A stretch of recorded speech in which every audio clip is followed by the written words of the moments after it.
Hi friends, hi children, very good morning. English reading skill develop பண்ற கிளாஸ்ல first one.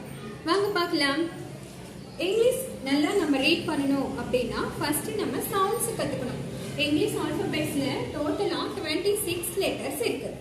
ஏன் miss sounds கத்துக்கணும் அப்படினா அதுக்கு ஒரு ரீசன் இருக்கு. வாங்க. இப்போ தமிழ் எடுத்துக்கிட்டோம்னா ப ட இன் படம் அப்படின்னு எழுத்து கூட்டினா அதுவே படம் அப்படின்னு வருதா? ஏன்னா நம்ம தாய்மொழி தமிழ் வந்து phonetic language. ஆனா இங்கிலீஷ் பாருங்க சி ஏ என் என்ன சொல்றேன் நானு சி ஏ என் சிஎன் அப்படின்னு சொல்லலாமா? வராது. ஆனா சி ஏ என் கேன் எழுத்தோட சவுண்ட் வேற மாதிரி இருக்கு. அத கூட்டி படிக்கும்போது வர வேர்டோட சவுண்ட் வேற மாதிரி இருக்கு can. So English அப்படிங்கிறது unphonetic language.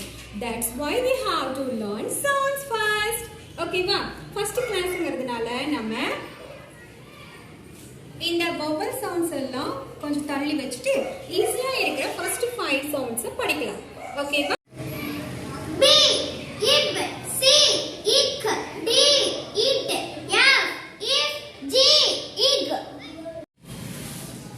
Egg, ick, egg, if, egg.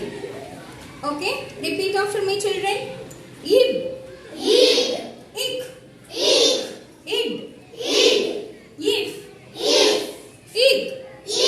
Okay, இனிமே நீங்க எங்க இந்த B C D F G பாத்தீங்கனாலும் B C D F ன்னு சொல்லக்கூடாது. அதுக்கு பதிலா இப்படிதான் உங்க மைண்ட்ல வரணும்.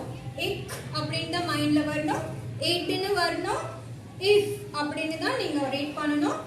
இக்னு தான் ரீட் பண்ணணும். திரும்ப நீங்க பி சி டி ஜி ன்னு சொன்னீங்க அப்படின்னா ரீட் பண்றதுல ஸ்ட்ரகிள் வரும். சரிங்களா? இன்னைக்கு டே 1 கிளாஸ் ஈஸியா இருந்துச்சா? Yes miss. ஓகே.